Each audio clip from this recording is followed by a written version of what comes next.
जानकार और न जानने वाले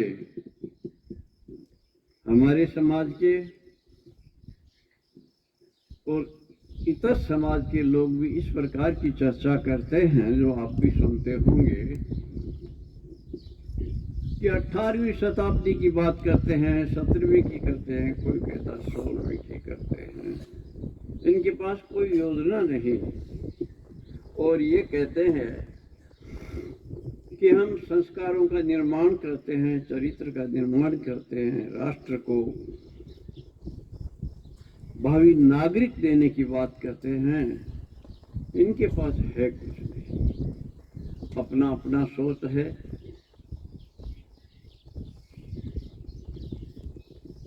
जो वो बात करते हैं हम उनको सविनय स्वीकार तो नहीं कर सकते, किंतु वो अपने स्थान पर हो सकता है सही हो, हम ये कह सकते हैं। चरित्र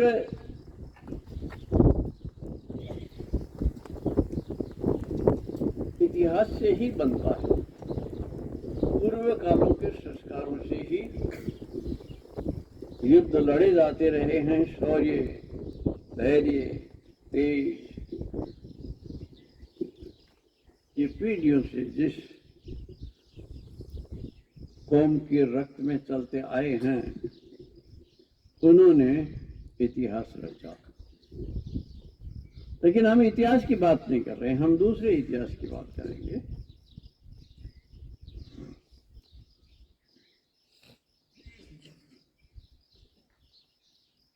चरित्र का मतलब केवल लंगोट का पक्का होना ही मात्र नहीं है।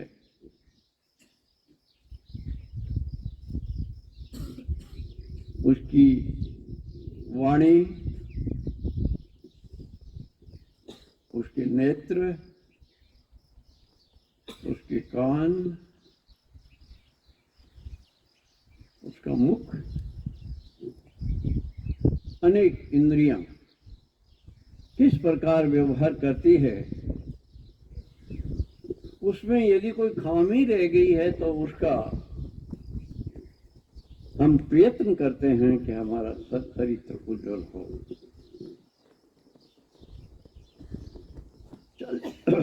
चलचित्रों में हमारी चरित्र पर धब्बे लगाए जाते हैं, हमको नहीं सुहाता है, हम विरोध भी करते हैं। किंतु मेरी ऐसी मान्यता है कि चरित्र में कोई न कोई कमी आई हमारे। युद्ध कौशल में हम महाभारत से भी आगे निकल गए। ये मध्यकाल में, जिसको राजपूत काल कहा जाता है, ऐसा कोई युग नहीं रहा जब सिर कटने के बाद में भी कोई योद्धा लड़ता रहे। और जिसने अपने पति का मुख भी नहीं होगा देखा, वह वीरांगना अपने पति के साथ सती होती है, ऐसा पहले कभी इतिहास नहीं है। तो ये विशेषताएं तो बहुत बड़ी, लेकिन दूसरी तरफ कमियां बहुत आई। हमारे युद्ध का उद्देश्य बहुत छोटा पड़ गया। या तो हम जमीन के लिए लड़े, और या किसी स्त्री के लिए लड़े, या बैर भाव निकालने के लिए लड़े। संगठित होकर के बाहरी दुश्मन का जो देश पर आक्रमण करता है, वहां भी हम अनेकों बार चुके हैं। ये चरित्र की कमी ही कही जाती है।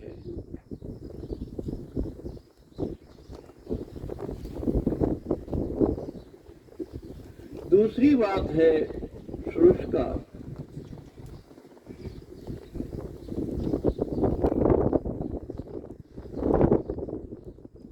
संस्कार की परिभाषा भी बहुत कम लोग जानते हैं, और संस्कार का इतिहास क्या है ये तो बहुत कम लोग जानते हैं। हम में से भी बहुत कम लोग जानते हैं, इसलिए उत्तर नहीं दे पाते, हम निरुत्तर हो जाते हैं।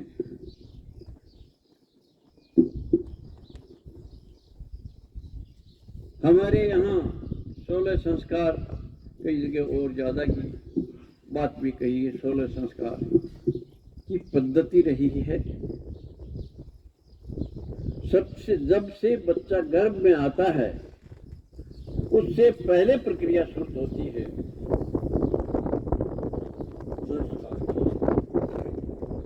दो माता पिताओं का मिलन, भिन्न भिन्न अलग अलग वंशों से आकर एक होते हैं। एक मातृपक्ष है, एक पितृपक्ष है। उनका इतिहास कैसा रहा है, उनका चरित्र कैसा रहा है, वो ही हमारे अंदर संस्कार बन करके आते हैं। और इसलिए हमारे ऋषियों ने विवाह होने के बाद, विवाह होने से पहले भी कुछ संस्कार कराए जाते हैं। विवाह होगा तभी तो घर में आएगा कोई। आत्मा तो भटक रही है, वो अपने कल्याण के किसी न किसी के घर में आए। कौन है जिसका बच्चा?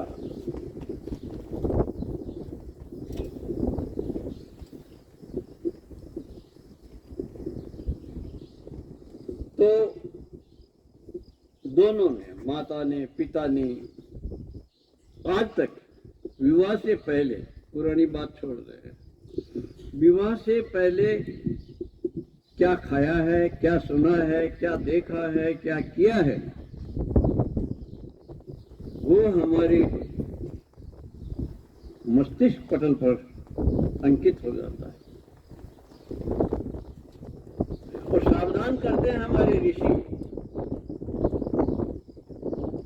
और विवाह होते ही जब वो आपस में मिलेंगे उस समय किस प्रकार का संस्कार किया जाना चाहिए, उसमें क्या क्या प्रार्थनाएं हैं, अपन ने भी इस प्रकार की एक पुस्तक प्रकाशित की, 16 संस्कार और संत।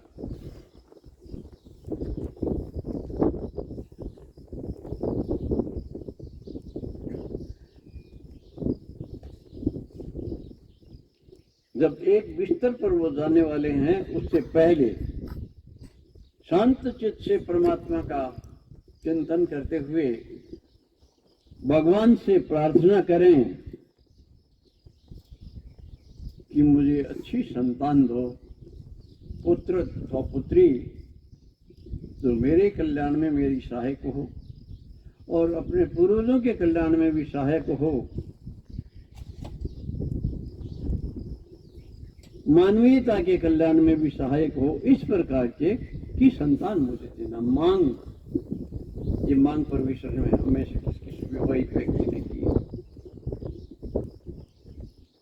नहीं की, इसीलिए यहां से बुला करके किया करना पड़ता है।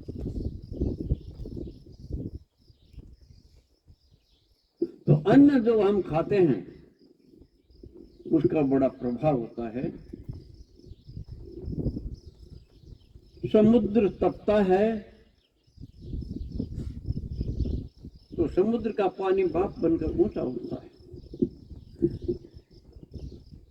यहां से संस्कार बनने शुरू होते हैं। भगवान ने तो व्यवस्था की है कि तुम्हारे संस्कार इस तरह से बनेंगे, और ऊपर जाकर के वो बादल बनते हैं। हवाओं के टकराने से वो आपस में टकराते हैं तो बरसात होती है, कुछ समुद्र में गिरती है, कुछ दूसरी जगह गिरती है, और जहां वो गिरती है वहां अन्न उत्पन्न होता है, वनस्पति उत्पन्न होती है। वह अन्न और वनस्पति हम खाते हैं।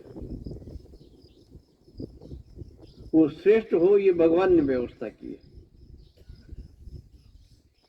लेकिन हम बाजार से ला करके इस मुंह के स्वाद के लिए अभक्ष्य खाते हैं, भक्ष्य का त्याग करते हैं तो संस्कार कैसे बनेंगे। और इसीलिए क्षत्रिय युवक संघ ने बहुत सावधानी के साथ पिछले कुछ वर्षों से ये संस्कार और ब्रह्मचर्य पर प्रशिक्षण दिया। याद कितना रहता है, केवल काम वासना से प्रेरित होकर पत्नी के साथ भोग करने से जो संतान होगी वो वासनाओं और कामनाओं में ही रहेगी, वो संस्कारित हो ही कैसे सकती है। वो माता पिता को संतान कैसे अच्छी दे सकते हैं, समाज को किस प्रकार से दे सकते हैं, असंस्कारी आएगी। इन संस्कारों को पुनः धारण करें, खाने पीने पर ध्यान रखें। हम जो कुछ करते हैं हमारे बच्चे बहुत सावधानी से देखते हैं। आपने अभिमन्यु के बारे में सुना है, माँ के गर्भ में ही, सुभद्रा के गर्भ में ही जब वो अर्जुन बोल रहे थे,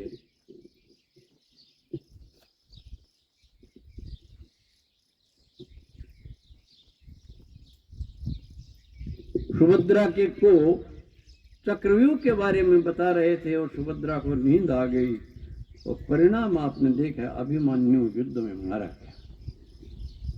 थोड़ी सी माता की एक भूल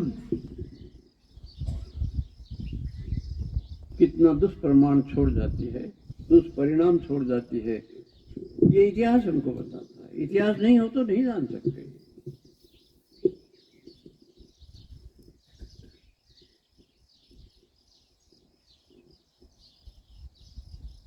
बहुत से दृढ़ प्रतिज्ञित लोगों ने अपने परिवार की पारिवारिकता को बनाए रखने के लिए जीवन भर ब्रह्मचारी रहने का संकल्प लिया।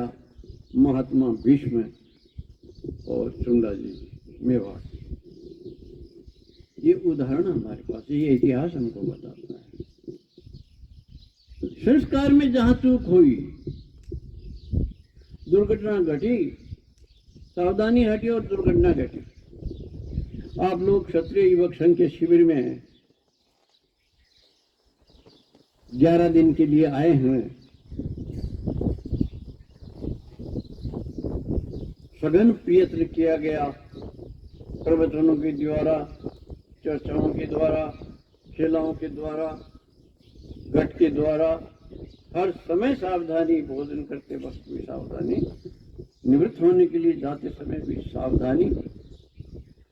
जो इस प्रकार की सावधानी रखेंगे तो मुझे लगता है अभी बहुत कुछ करना शेष है। शताब्दियां लग सकता है हमको संस्कारित होने के लिए, तब तक हमको धैर्य रखना पड़ेगा और हम धैर्य रखेंगे। ये कौम की विशेषता है, क्षत्रिय युवक संघ और मेरी आपकी नहीं। परमेश्वर हमको इस प्रकार का धैर्य, साहस और शक्ति दे कि हम संस्कारित बन सकें। आज के मंगल प्रभात में क्षत्रिय युवक संघ की ओर से यही मंगल संदेश है।